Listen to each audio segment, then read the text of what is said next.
በብፁዕ አቡነ ገብርኤል ጉዳይ ዛሬም አዲስ መግለጫ ከወደ ኦሮሚያ ተሰጠ።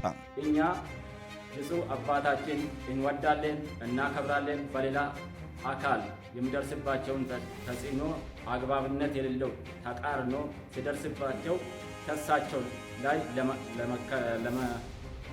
ለመከላከል ከጎናቸው አስፈላጊ በሆነ መልኩ እንቆማለን፣ እንከላከላለን። አገልጋይ ደምረው ኦርቶዶክሶንም ተጠመቀም እጅግ ደስ የሚያሰኝ ምስራች። ስሙ ካሁን በኋላ ማን ነው? የክርስትና ስሙ ሀብተ ወልዳ።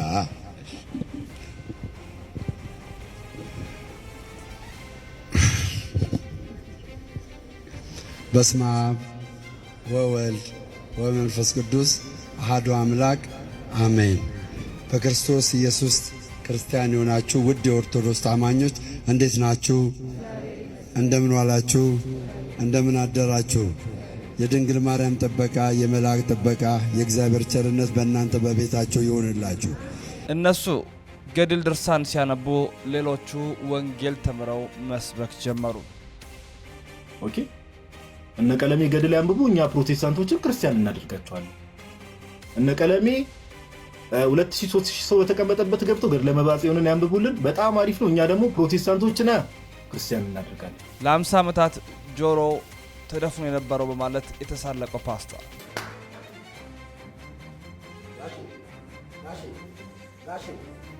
ሃሌሉያ ሃሌሉያ ሃሌሉያ ሃሌሉያ ሃሌሉያ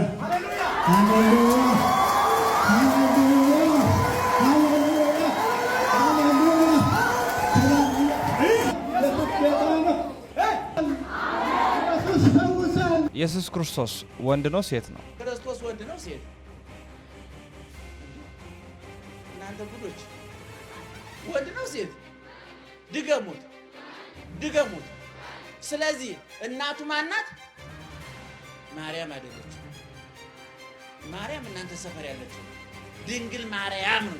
ጆሲ ለምን ኦርቶዶክስ አልሆንክም ለተባለው ጥያቄ የሰጠው መልስ እኔ ከተወለድኩ እስከ እርገቴ ድረስ በሙሉ ወንጌል ቤተክርስቲያን ነው ያደግኩት።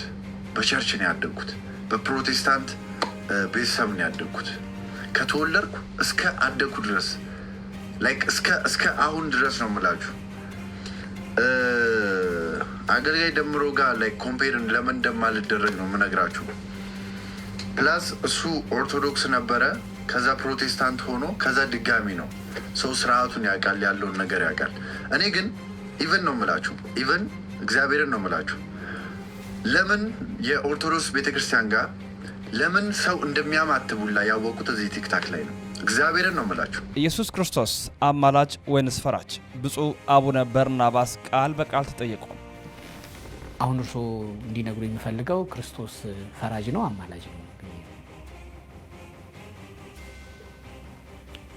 ፈራጅም ነው ማልዷልም። የተወዳችሁ ኦርቶዶክሳውያን እንዴት አላችሁ? እንዴት ቆያችሁ? እንዴት ሰነበታችሁ? ሰላም እግዚአብሔር ባላችሁበት ቦታ ሁሉ ይብዛ። መረጃው ለመላው ዓለም እንዲዳረስ ሁላችሁም ላይክና ሼር ማድረጋችሁ፣ ትብብር አጋርነታችሁን ማሳየታችሁ እንዳይዘነጋ። ስለዚህ ቀጥታ ወደ መረጃችን ከማምራታችን በፊት ሁላችሁም ኦርቶዶክሳውያን ላይክ አድርጉ። ላይክ በማድረግ እንጀምር። ኦርቶዶክሳውያን ቻናሎችን እናበረታታ። ወደ መረጃችን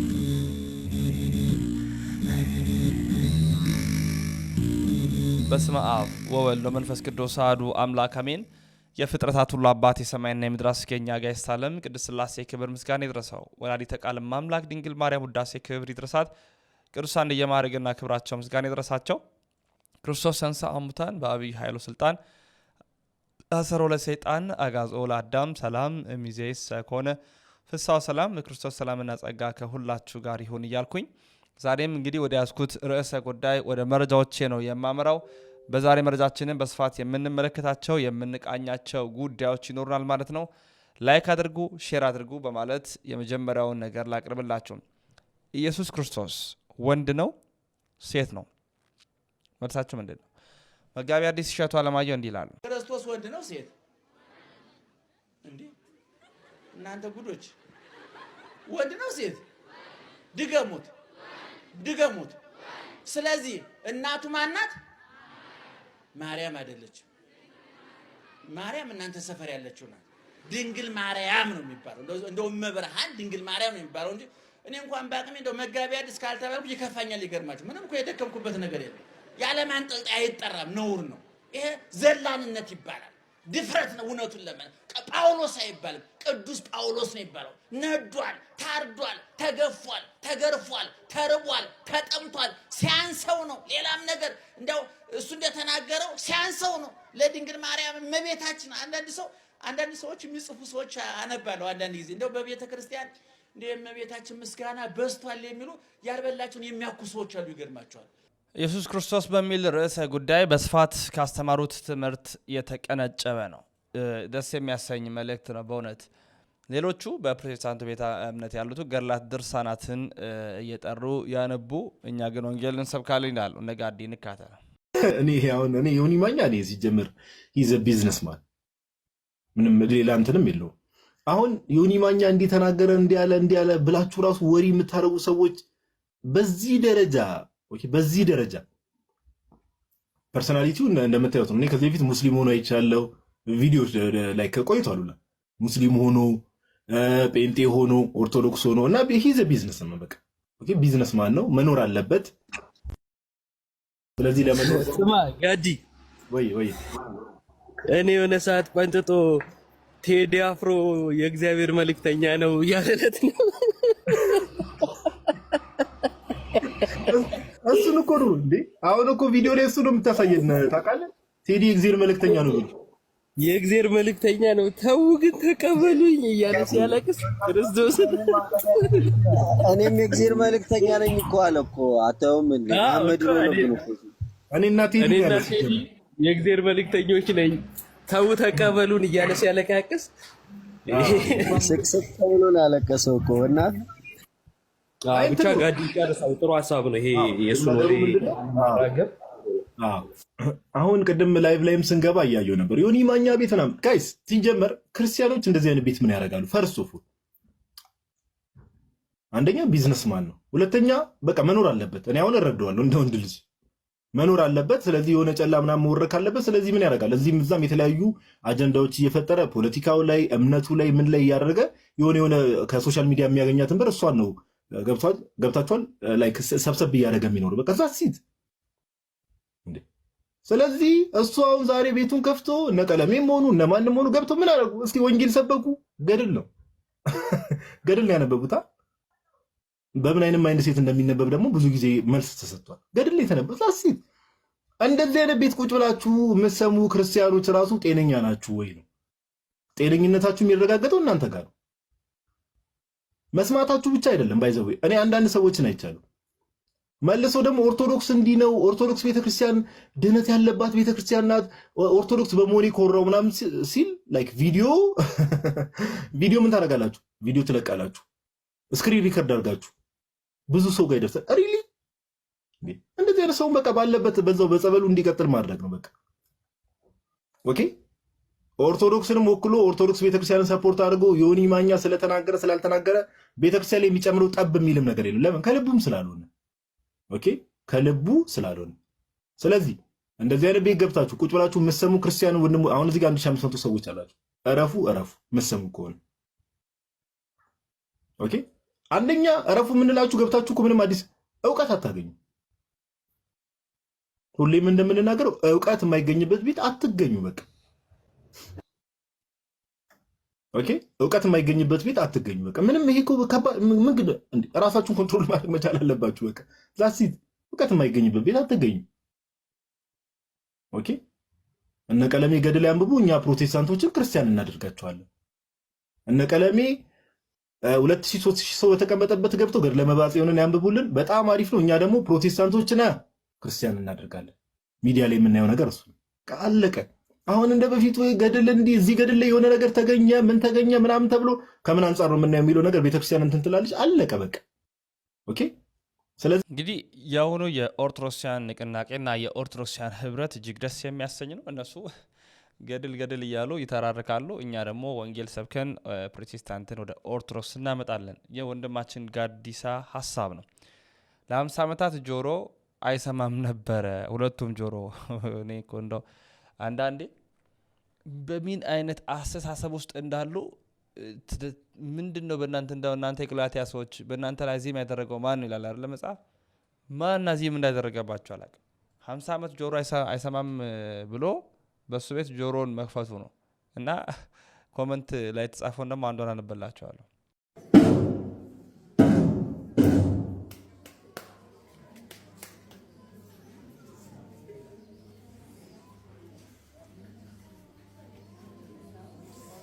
ግንቡ የተሰበረ ነው ከውስጥ 50 ዓመት ነው ጆሮ ከጠፋ ሁለቱም አይሰማም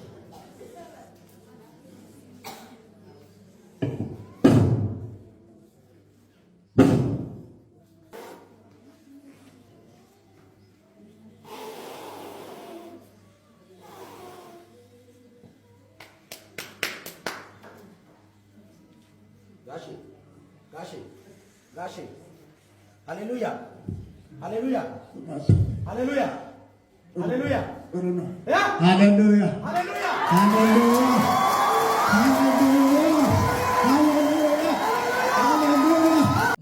እንግዲህ ይሄ ነው ለ50 ዓመት ነው ጆሮ ባይሰራው ሃሌሉያ ሲል ሃሌሉያ ብሎ መለሰና ከየት ነው የሰማው ከየት አወቀው ከየት ተማረው እንግዲህ 50 ዓመት ሙሉ ከሆነ ሃሌሉያ የሚለው ራሱ ቃል መቼ አወቀው ያሉ ኮሜንት ሲያደርጉ ነበርና በጣም በቃ የወረደ የልጅነት አስተሳሰብ ነው ያላቸውና ህፃን ልጅ ራሱ አይጃጃልም እንግዲህ አላቅም እነሱ በመልክ እንደዚህ እንደሆነ አላቅም ግን እግዚአብሔር ይናቸው ልብ ይስጣቸው ሌላ ምን እንላለን እውነት ለመናገር ኦርቶዶክሳውያን በጣም እየከበደ ስለሚሄድ ነው እነሱ ይታቸው አሁን ደግሞ አንዲት ላለች እቺ ደግሞ ታድሶ ናትና በቃ ግርስር ተከታተለች እንዲ አንዳንድ ቪዲዮ ተለቃለችና የለቀቀችውን አንድ ቪዲዮ ላጋራላችሁ ተከታተለን ማለት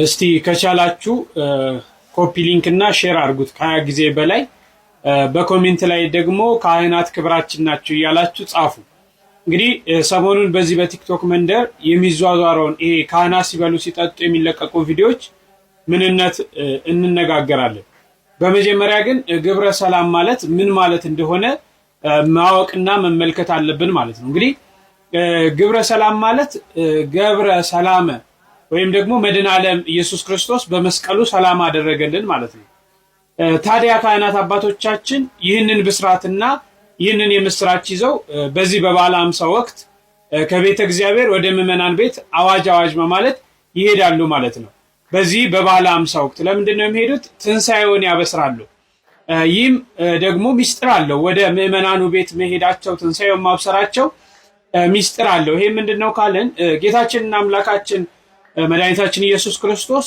ተሰቅሎ ሞቶ ወደ መቃብር በወረደ ጊዜ ሐዋርያቱ ድንጉጻን ነበሩ ፈርተው ነበር በኋላም ደግሞ በሶስተኛው ቀን ከሙታን ተለይቶ በመነሳት ትንሳኤውን ባበሰራቸው ጊዜ ሐዋርያቱ ደስታ አድርገዋል ማለት ነው ሐሴት ተሰምቷቸዋል በዚህ መሰረት ካህናት የክርስቶስን ትንሳኤ ይዘው ለሐዋርያት ምሳሌ ለሆኑት ምዕመናን ክርስቶስ ተነስቷል እያሉ ያበስራሉ ብስራቱን ይናገራሉ ማለት ነው ወደ ምዕመናኑ ቤት በመጓዝ ምዕመናን በክርስቶስ ትንሳኤ ደስ በመሰኘት ደግሞ አቅማቸው በቻለ መልኩ ማዕድ አዘጋጅተው ካህናትን እነዚህ የቤተክርስቲያን አገልጋይ የምንላቸውን በየቤታቸው በመጥራት የትንሳኤውን በረከት በአንድ ላይ ያከብራሉ ማለት ነው ይህም ግብረ ሰላም ይባላል በሌላ በኩል ግብረ ሰላም ምንድነው ካለን ምዕመናን የክርስቶስን ተስካር አወጣን በማለት ይሄም ስለ ግርፋቱ ስለ መንገላታቱ ስለ መሰቀሉ ስለ መሞቱ እነዚህ ነገሮች በማሰብና በማዘን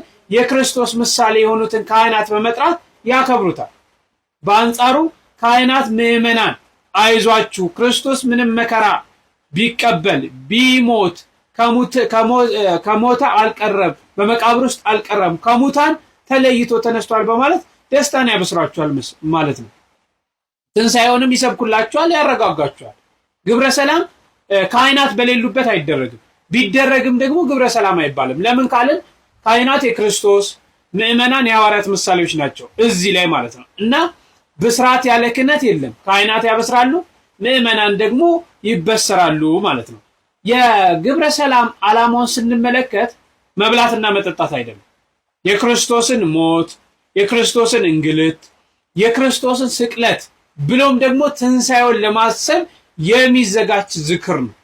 ይህንን በማሰብ የሚዘጋጅ ዝክር ነው ማለት ነው። በግብረ ሰላም ወቅት ምዕመናን አስፈላጊውን ዝግጅት ካደረጉ በኋላ እንዳልኳችሁ ካህናትን በክብር ተጠርተው እንዲገኙ ይደረጋል። የቀረበላቸውን ከተመገቡ በኋላ በሊቃውንቱ በካህናቱ በመምህራኑ ጣዕመ ዝማሬ ወረብ ሊቀርብ ይችላል። ቅኔ ይቀርባል። ስለ ክርስቶስ ትንሣኤ የሚዘክሩ ወረቦች፣ ቅኔዎች ይቀርባሉ ማለት ነው። የዚህም ደግሞ ጥቅም ምንድነው ካለን ሰፊ ጥቅሞች አሉት። በጣም ሰፊ ጥቅሞች አሉት። ለአብነት ያህል ስለ ክርስቶስ መንገላታት፣ ስለ ክርስቶስ መሰቀል፣ መሞት ብሎም ክርስቶስ በመካከላችን ሰላም አደረገ፣ ደስታ ሆነ በማለት እንዳልኳችሁ ካህናቱ ከተገኙ መምህራኑ ከተገኙ ግብረ ሰላም ማድረግ ምን ያስገኛል? በረከተ ስጋንና በረከተ ነፍስን ያሰጣል ማለት ነው። ይሄንን ያስገኛል ማለት ነው። ስለዚህ በምዕመናንና በካህናት መካከል ያለውንም ግንኙነት እጅግ ያጠናክረዋል ማለት ነው። ታዲያ ይሄ ሆኖ ሳለ አሁን ግን የምናየው አሳዛኝ ነገር ሆኗል። ለካህናት ለክብራቸው የሚቀርቡ የተለያዩ ነገሮችን በመቅረጽ ቤተክርስቲያን አብስተን እንድንበላ አብስተን እንድንጠጣ አልፎም እንድንሰክር የምታስተምር አድርገው በተለያዩ ሶሻል ሚዲያዎች እየቀረጹ ሲለቁ እንመለከታለን። ካህናት አብስተው እንደሚመገቡ በሚያሳዝን መልኩ ደግሞ እየተናገሩ ይገኛል። ይሄ ባይዘዌ እነዚህ አይነት የሚለቀቁ ቪዲዮዎች ማንንም አያንጽ። ይልቅ እንደዚህ አይነት ቪዲዮዎች ቀርጾ መለጠፍ ምንም አይነት ፋይዳ ስለሌለው አንዳንዴ ብናስብ ቆም ብለን ካህናት አባቶቻችን ሲመገቡ ኃጢአት፣ እኛ አብስተን ስንመገብ ደግሞ እንደ ጽድቅ የሚቆጠርበት ጊዜ ላይ ደርሰናል።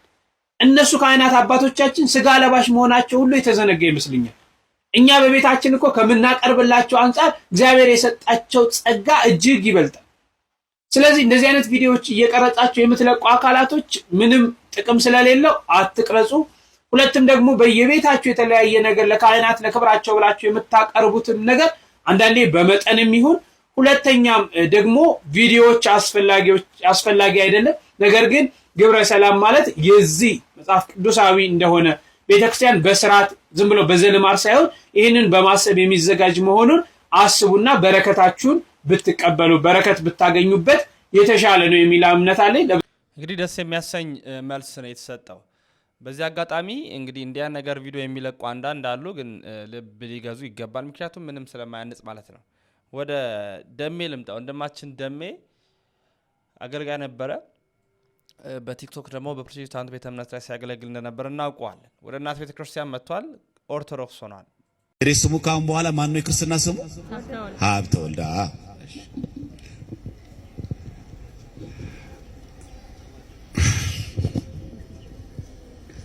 በስመ አብ ወወልድ ወመንፈስ ቅዱስ አሐዱ አምላክ አሜን። በክርስቶስ ኢየሱስ ክርስቲያን የሆናችሁ ውድ የኦርቶዶክስ አማኞች እንዴት ናችሁ? እንደምን ዋላችሁ? እንደምን አደራችሁ? የድንግል ማርያም ጥበቃ፣ የመላእክት ጥበቃ፣ የእግዚአብሔር ቸርነት በእናንተ በቤታችሁ ይሁንላችሁ።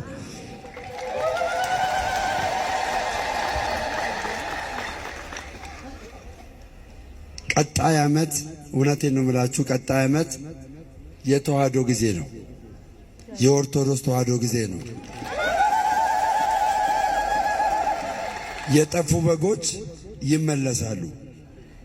የጠፉ በጎች ከዚህ ቤት እንደኔ የጠፉ በጎች ይመለሳሉ። ወደ ቤቷ ይመለሳሉ። ወደ ቤቷ ይመለሳሉ። እውነቴን ነው የምላችሁ። ሁላችንም ከዚህ ቤተ ክርስቲያን ስንወጣ አስተምሮቷን ሳናቅ ትምህርቷን ሳናቅ ወጣን፣ ተንከራተትን። ከዛ መንከራተት ደግሞ እቅፍ ድግፍ አርጋ እጥብ አርጋ ለዚህ ወግ ማገር አደረሰችን። ስለዚህ እኔ በጣም ደስ የሚለኝ እናቴ እጅግ በጣም የኦርቶዶክስ ተዋህዶ አማኝ ናት። አባቴም እንደዚሁ።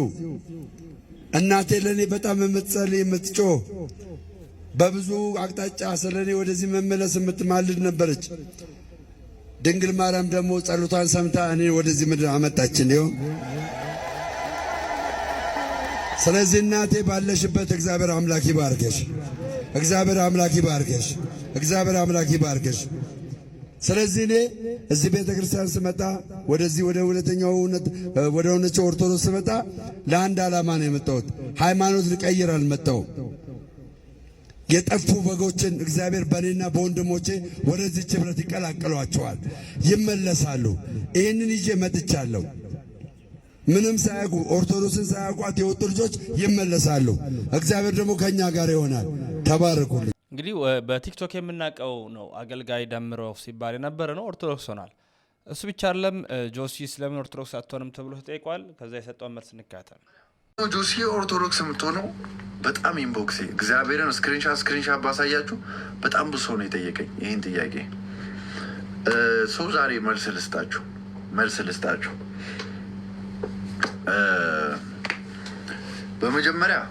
በመጀመሪያ ለደምረው ደስ ብሎኛል። አገልጋይ ደምረው ተጠምቆ ኦርቶዶክስ እንደሆነ አየው፣ ደስ አለኝ ለሱ። ግን እኔን ከሱ ጋር ኮምፔር ማድረጉ ደግሞ አስፈላጊ አይደለም ብዬ አሰብኩኝ። ለምን መሰላችሁ? እኔ ከተወለድኩ እስከ እርገቴ ድረስ በሙሉ ወንጌል ቤተክርስቲያን ነው ያደግኩት። በቸርች ነው ያደግኩት። በፕሮቴስታንት ቤተሰብ ነው ያደግኩት። ከተወለድኩ እስከ አደግኩ ድረስ እስከ አሁን ድረስ ነው የምላችሁ። አገልጋይ ደምሮ ጋር ኮምፔር ለምን እንደማልደረግ ነው የምነግራችሁ። ፕላስ እሱ ኦርቶዶክስ ነበረ፣ ከዛ ፕሮቴስታንት ሆኖ ከዛ ድጋሚ ነው። ሰው ስርዓቱን ያውቃል፣ ያለውን ነገር ያውቃል። እኔ ግን ኢቨን ነው የምላችሁ፣ ኢቨን እግዚአብሔርን ነው የምላችሁ። ለምን የኦርቶዶክስ ቤተክርስቲያን ጋር ለምን ሰው እንደሚያማትቡላ ያወቁት እዚህ ቲክታክ ላይ ነው። እግዚአብሔርን ነው የምላችሁ። የዚህን ያህል አላቅም ስለ ኦርቶዶክስ የነበረው ነው የምላችሁ። ፕላስ የምሬም ለምንድን ነው ቤተክርስቲያን የሚሳለመው? ላይቭ ላይ እኮ የምጠይቀው ጥያቄ ነው። ለምን ቤተክርስቲያን ይሳለማል? ለምን እንደዚህ ሰው ያማትባል? ኢቨን እስከ ማለት አላቅም። የዚህን ያህል ነው የምላችሁ። አላቅም ነበረ ያደግኩት። እንዴት መሰላችሁ? የኔ አስተዳደግን ሼር ላርጋችሁ።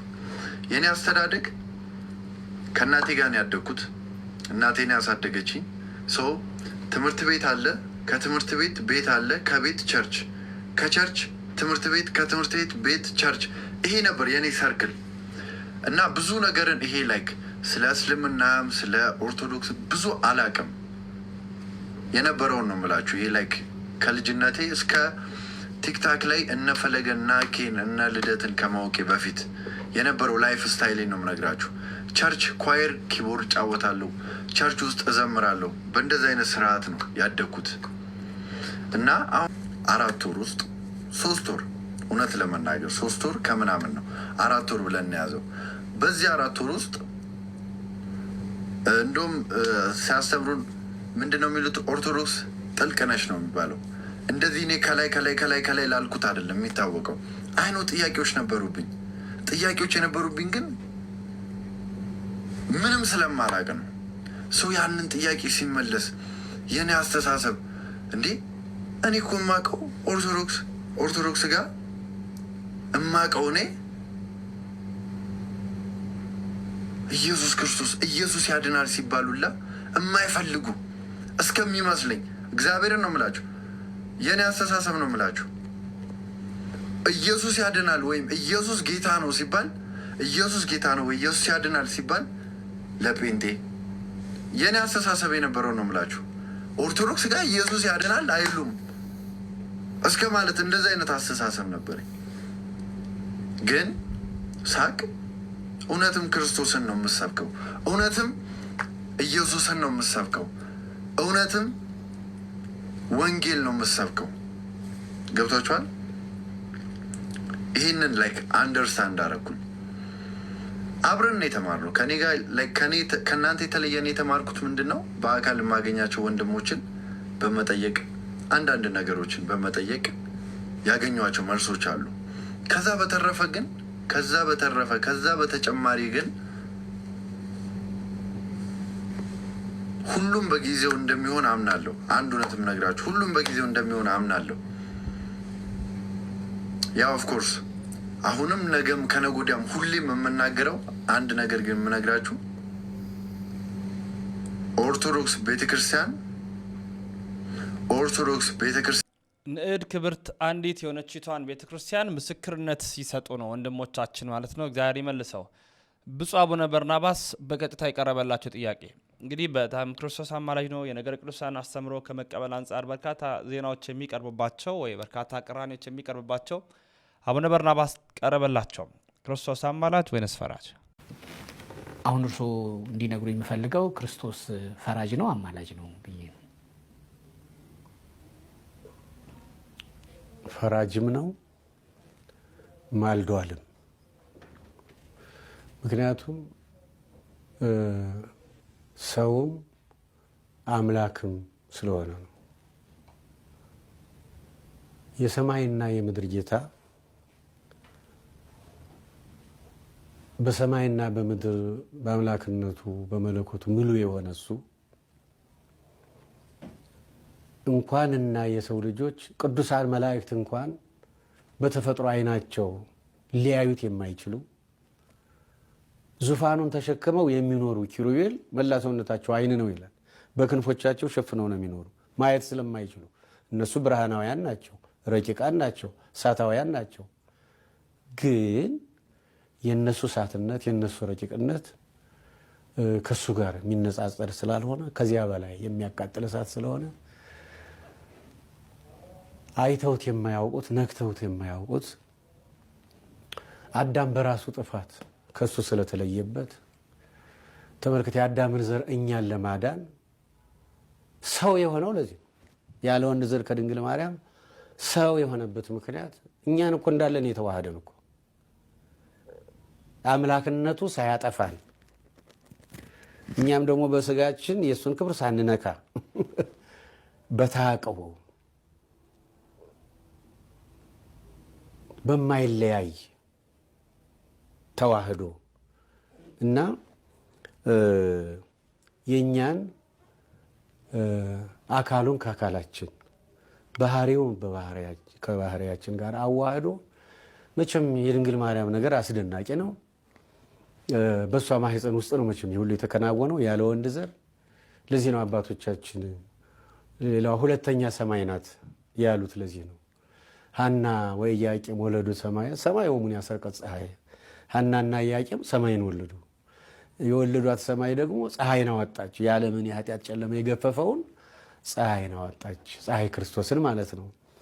እና መቼም በሰማይ የምትኖር አባታችን ወይ የምንለው እኮ እሱ የሌለበት አለ ብለን አይደለም። እሱ የሌለበት ስፍራ የለም። እሱ እንዲያውም ወደ ላይ መውጣት፣ ወደ ታች መውረድ፣ ወደ ቀኝ ወደ ግራ የሚባል ነገር አይስማማው። ምሉ ነው በሁሉም። በሰማይ የምትኖር የምንልበት ምክንያት ስለ ልዕልናው ነው። ያ ልዕልናው እንዳለ ደግሞ በድንግል ማርያም ማህፀን ሲያድር እኛን ተዋህዶ አሁን ስለ ልዕልናው ደግሞ ድንግል ማርያምን ሌላዋ ሰማይ ብለናል። እና በቤተልሔም ሕፃን ሆኖ የተወለደው በተዋህዶ ስሙ ኢየሱስ አዳኝ መድኃኒት የተባለው ክርስቶስ አማኑኤል። አማኑኤል ማለት ያው እግዚአብሔር ከኛ ጋር ማለት ነው። እና አጠቃላይ ሰው ሆኖ በምድር ላይ የተገለጠው ለዚህ ነው ማለት ነው። ስለዚህ ጥያቄን ያብራሩልኛል። ጥያቄ ግን ፈራጅ ነው አማላጅ ነው ላልኩት ጥያቄ ፈራጅም ማልዷልም ነው ያሉኝ። አቻ ቃሉ ፈራጅም ማላጅም ወይ ደግሞ ፈርዷልም ማልዷልም ነው ስርወቃ እንትኑ ቃሉ ብዬ ነው።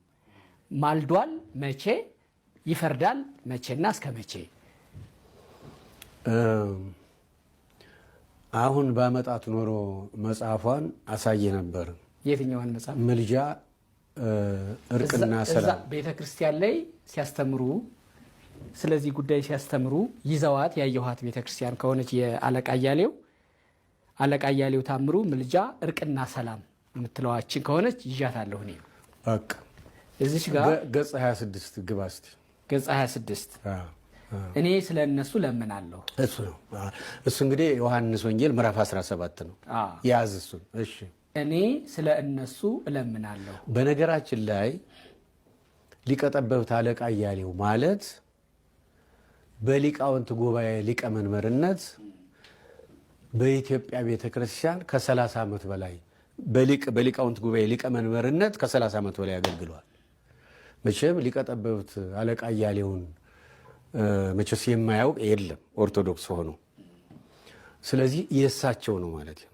የሊቃውንት ጉባኤ ሊቀመንበር የቤተ ክርስቲያኒቱ አባት በዶግማ በቀኖና ተጠያቂ ናቸው እና የእሳቸውን ማንነት አሁን ማየው ይሄን ከማንበቤ በፊት ራሱ እሳቸው እኮ የዛሬ 50-60 ዓመት የነበሩ ሰው ናቸው። በእርግጥ እሳቸውም ከመጽሐፍ ቅዱስ ጠቅሰው ነው የጻፉት። ከዚህ መጽሐፍ በፊት ራሱ መጽሐፍ ቅዱስ አለ አይደለም ወይ? እንግዲህ ነገሩ በጣም እንደሰማነው ነው። የመጨረሻውን ብቻ ላድርግላችሁና ለጨርስ። ወደ 1-2 ደቂቃ የምትሆን መግለጫ ሰጥተዋል። ብዙ ነው ግን ወሳኛውን ነጥብ ብቻ እንድታረምጡ ስለመፈልግ ነው። የምዕራብ ሸዋ አባገዳ ሀዳ ሲንቄ ሰንበት ትምህርት ቤቶች የተወካዮችና ማህበራት እንዲሁም ህዝበ ክርስቲያን የሰጠ አቋም መግለጫ ይላል። ከብፁዕ አቡነ ገብርኤል ጋር በተገናኘ ጥቂቱን አድምጠን እንመለስ። የአቋም መግለጫ እኛ የምዕራብ ሸዋ ሀገረ ስብከት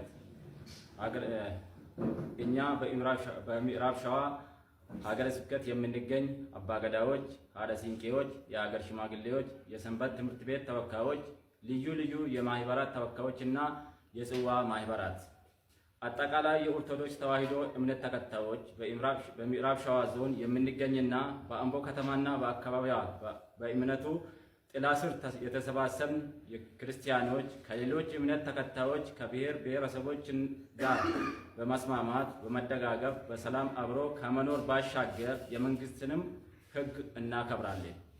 በተለይ የቤተ ክርስቲያናችንን ቀኖና ዶግማና ትውፊትን እናከብራለን። ይሁን እንጂ ቀጥተኛ አካሄዱን በመልቀቅ መብትና ዜግነታችንን ሲነካ ዝም ብለን አንመለከትም፣ ትዕግስትም አይኖረንም። እንደ ምዕራብ ሸዋ ሀገረ ስብከት ለዘመናት የቆየ የቤተ ክርስቲያናችንን በተለይም በኦሮሚያ ክልል የምንገኝ ክርስቲያኖች ከቋንቋ ተጽዕኖ ተላቀን በአፍ መፍቻ ቋንቋችንን መንፈሳዊ አገልግሎት እንድናገኝ መሰረታዊ ጥያቄያችን እንደነበር በግልጽ ይታወቃል።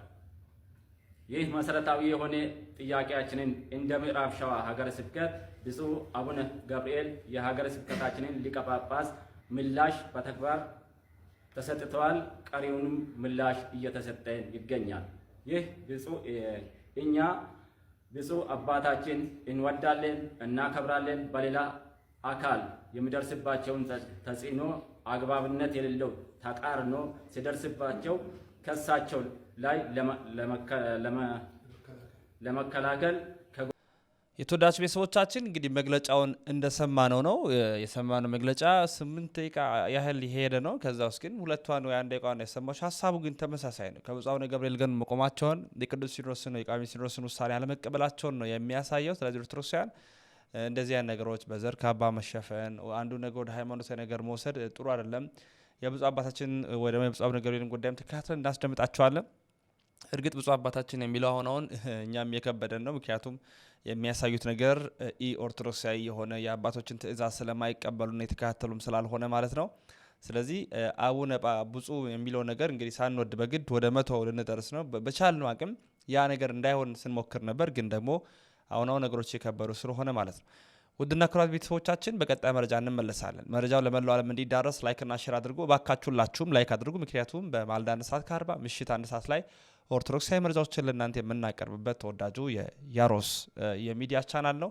በቲክቶክ፣ በኢንስታግራም፣ ቴሌግራም በሁሉም ቻናሎች ታገኙናላችሁ። ተሰናበትኩኝ። ክብር ምስጋና ለአብ፣ ክብር ምስጋና ለወልድ፣ ክብር ምስጋና ለመንፈስ ቅዱስ አንድ አምላክ አሜን።